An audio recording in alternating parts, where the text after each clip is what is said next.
Welcome to ஜஸ்ரீதா kitchen. வாங்க இன்னைக்கு தேங்காய் பால் சாதம் எப்படி செய்யுதுன்னு பார்க்கலாம். அடுப்பு பற்ற வச்சு தேவையான அளவு எண்ணெய் ஊற்றிக்கலாம். ஒரு 2 ஸ்பூன் நெய்.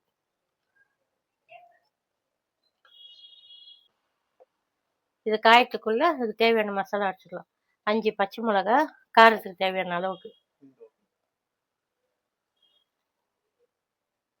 இதில் பாதி கொத்தமல்லி புதினா போட்டு அரைச்சிக்கலாம். கொஞ்சம் கொத்தமல்லி போட்டு அரைச்சிக்கலாம். இஞ்சி பூண்டு பேஸ்ட்டு 1 ஸ்பூன். இதை அரைச்சின்னு வந்துடலாம். பிரியாணி தேவையான மசாலா போட்டுக்கலாம்.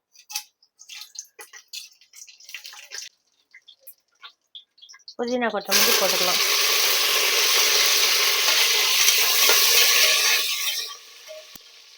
இப்போ வெங்காயம்,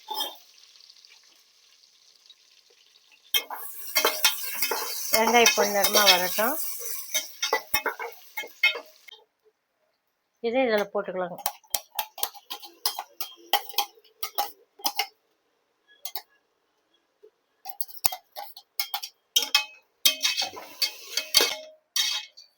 நம்ம காரத்துக்கு எந்த மிளகா தூள் எதுவும் ஆட் பண்ண பதில்ல, அதுக்கு தான் 5 பச்சை மிளகா போட்டு நம்ம அது கூட அரைச்சிட்டு வந்தது.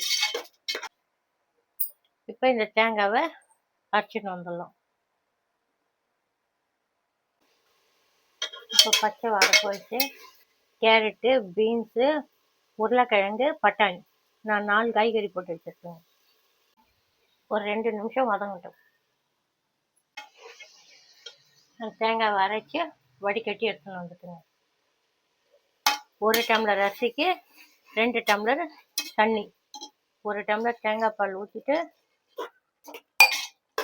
மீதி 1 டம்ளர் பச்சை தண்ணி ஊற்றிக்கலாங்க. இப்போ சாப்பாட்டுக்கு தேவையான அளவு உப்பு போட்டுக்கலாம்.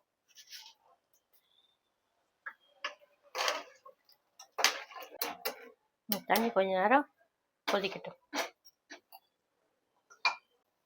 நல்லா கொதி வந்துச்சுங்க. அரிசி போட்டுக்கலாம். நம்ம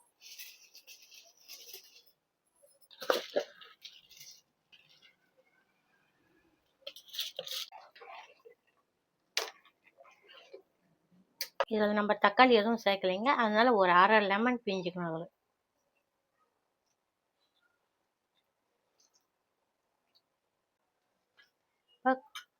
குக்கர் மூடி வச்சு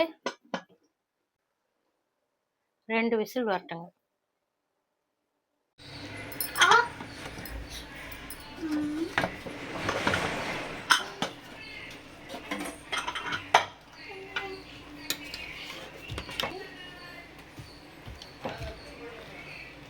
தேங்காய் பால் சாதம் ரெடிங்க.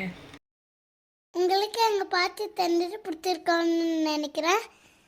சப்ஸ்கிரைப் பண்ணிட்டு பெல் பட்டனை ப்ரெஸ் பண்ணுங்கள்.